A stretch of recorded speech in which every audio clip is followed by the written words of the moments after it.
Bonjour à tous, je vous retrouve pour une nouvelle vidéo dans laquelle on va parler d'un nouveau concept dont on parle pas mal en chiro qui s'appelle la subluxation.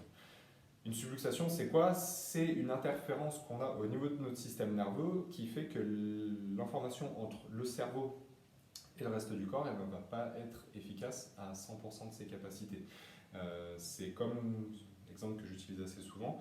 Euh, vous avez un tuyau d'arrosage, vous mettez une compression dessus, vous y marchez dessus, forcément vous allez avoir un débit d'eau qui va être moins important et qui va faire que pour arroser votre jardin, votre champ, vos plantations, peu importe, et ben ça, voilà, ça va pas être aussi efficace. Une subluxation, au final, c'est exactement la même chose, mais au niveau de notre corps. Ok. Et justement, pourquoi on a ces interférences qui font que derrière, on va moins bien fonctionner, on ne va pas pouvoir être à 100%. En fait, ces subluxations, c'est comme un système de défense, un système de protection pour nous sécuriser, si je peux dire.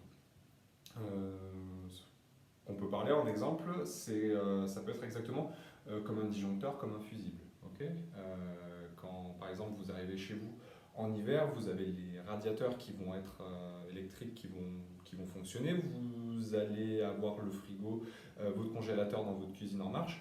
Vous voulez faire à manger, donc vous allez allumer le four pour le mettre à préchauffer, vous allez ensuite mettre le micro-ondes pour faire chauffer quelque chose d'autre. Le lave-vaisselle est encore en marche par rapport à la vaisselle que vous avez, enfin, voilà, qui est en train de se laver pour le dernier repas. Vous allez à côté dans votre buanderie ou votre salle de bain, vous allumez la machine à laver, le sèche-linge, vous allez ensuite dans la pièce d'à côté parce que vous voulez faire du repassage, vous branchez votre fer à repasser, et là, poum, le disjoncteur va tout arrêter, ou le fusible va sauter. Pourquoi? Parce que justement, en fait,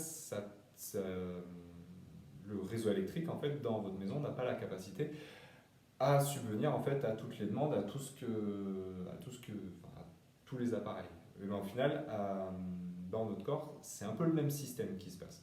Au final, quand il y a quelque chose qui, enfin, voilà, on en demande trop, ou bien on a trop de stress extérieur ou même intérieur, enfin voilà, toutes ces choses-là, mais en fait, notre corps, et ben, il va se mettre en sécurité. En fait, en réduisant en fait l'information pour en fait nous un peu entre guillemets nous calmer. Ce qu'il y a, c'est que voilà, ces subluxations, on peut s'en rendre compte parce que justement, on va avoir une douleur, on va avoir un symptôme, on peut avoir une mauvaise digestion, un sommeil qui va être moins bon. Euh, on peut avoir enfin, voilà, des difficultés à respirer, notre cœur qui va, voilà, de l'hypertension artérielle, des douleurs diverses et variées. Enfin, voilà, ça peut se manifester de plein de manières. Bien sinon, en fait, une subluxation, ça peut être silencieux également, dans le sens où en fait, on ne va pas avoir d'impact, on ne va pas ressentir particulièrement d'effet particulier. Ok. Donc voilà, une subluxation, c'est pas forcément quelque chose qu'on ressent, mais qui pourtant va affecter le fonctionnement de notre corps et de notre système nerveux. Ok. Et justement, comment elles apparaissent, ces subluxations? Qu'est-ce qui va faire qu'on peut en avoir? J'en parle j'en parle également régulièrement, où en fait, dans nos subluxations, on va avoir trois types de stress différents qui peuvent venir impacter notre corps.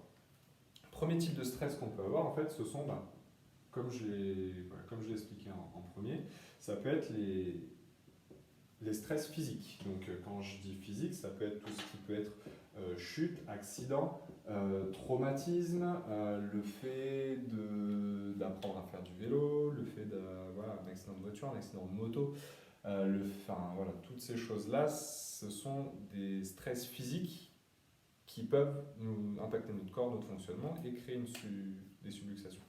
Deuxième type de stress qu'on peut avoir, ce sont les stress chimiques. Stress chimique, j'entends donc ce qui est notre alimentation, ce qu'on va boire, ce qu'on va ingérer en termes de médicaments, par exemple si on fume, si on consomme de l'alcool, enfin voilà, toutes ces choses-là.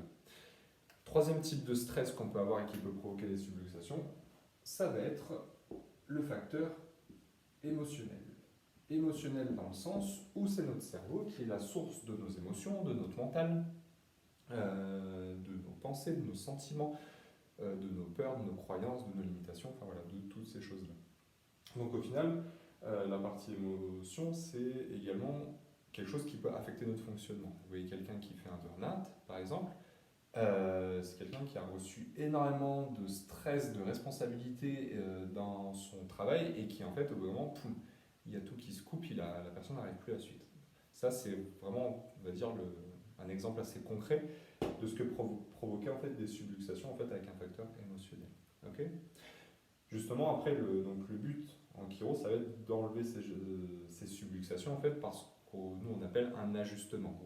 Un ajustement, le but c'est de réaligner justement tout ça, notre structure, notre mental, et faire en sorte qu'en fait ça puisse refonctionner à 100% de ses capacités et que nous, ce qu'on appelle l'intelligence innée de notre corps, qui est cette force qui fait qu'on peut vivre, qu'on est en action, qui nous anime, elle puisse fonctionner à 100% de ses capacités et que derrière, en fait, voilà, notre capacité, qu'on puisse retrouver nos capacités d'adaptation, de régénération et également d'auto-guérison. Voilà. Qui fait que même si vous faites une entaille sur le doigt, voilà, c'est pas le pansement que vous mettez dessus, c'est qui va vous guérir, c'est vraiment votre corps, ce que vous avez à l'intérieur, la force qui est en vous, qui va faire en sorte que ça va se guérir, refaire de la peau et que ça va se soigner. Voilà. Je vous retrouve la semaine prochaine justement pour parler de ça, pour parler de l'ajustement, pour vous expliquer justement comment on travaille, quel indicateur, quels sont voilà, comment ça se passe, pour faire en sorte que derrière en fait, on puisse refaire fonctionner une personne en fait, en tout cas de la meilleure manière possible. Voilà. N'hésitez pas à partager la vidéo à vos alentours, à vos proches. On vous retrouve également sur notre page Facebook pour plus voilà, d'informations, de compléments sur